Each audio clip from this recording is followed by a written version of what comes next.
Gotta get my color fixed. Sometimes you see things just a little weird. Anyways, man, good to be here. It's Thursday, middle of September, September 15th.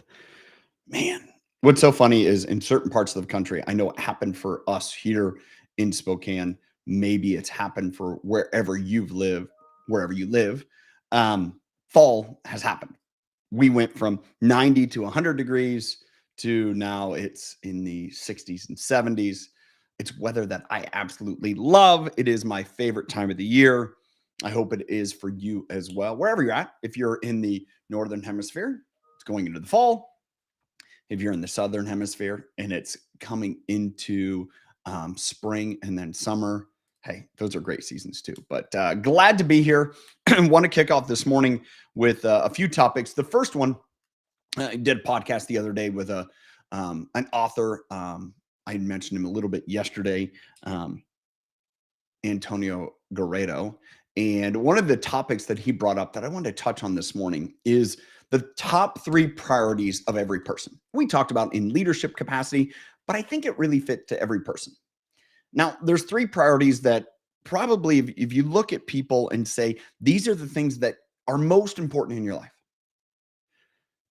it's probably going to be real hard to find much different.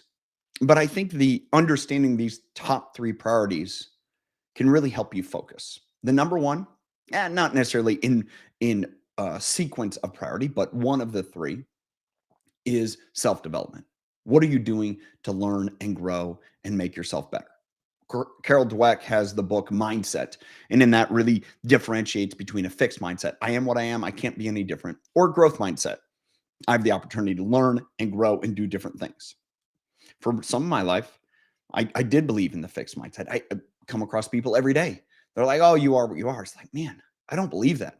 I believe you can become whatever you want to be.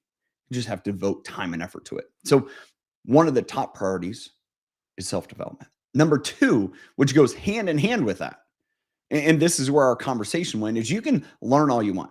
You can study, you can read, you can watch, videos like this, but if you never do anything, nothing's gonna happen.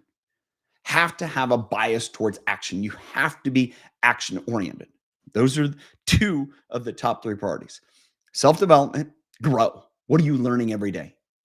Number 2 is be action biased. Put it into action. You're going to fail. You're going to make mistakes. That's all right. If you're trying to apply what you're learning, if you're trying to teach what you're learning, man, you're going to end up better off.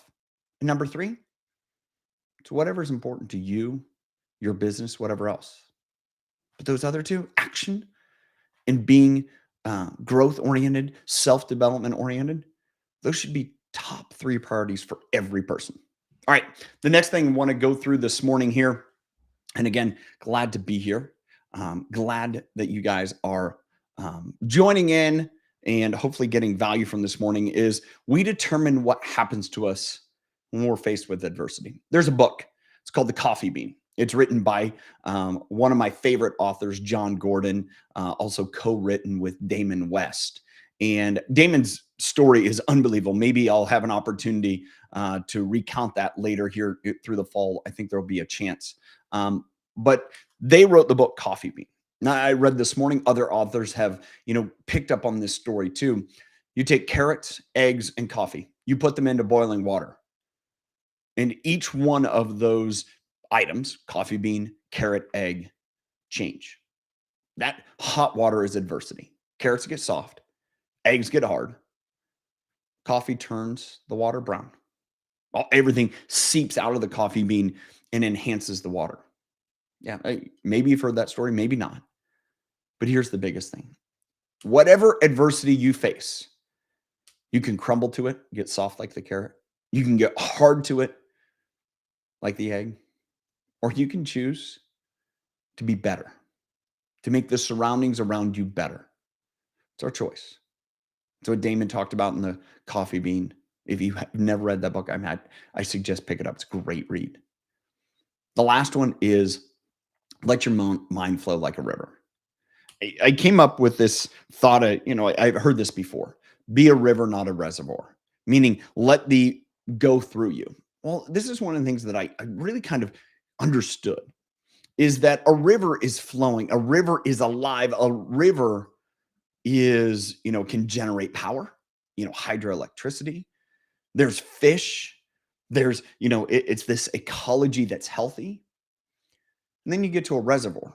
Well, sometimes a reservoir is where the river has been dammed off. The water backs up. Sometimes where it's really still, it gets a little murky. You get some algae, you get some stuff that grows there, the all the trash that comes through the waterway settles there. Same with our brain. If we have things, if we have thoughts and actions flowing through our mind, man, it's going to be healthy. But the moment we stop, we just become stagnant, like that reservoir. We're just counting down the days to our death, counting down the days to our demise.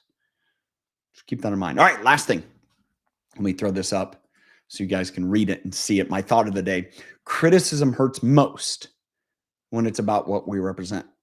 Well, let me, share this as an indication for yourself when you're looking to critique others.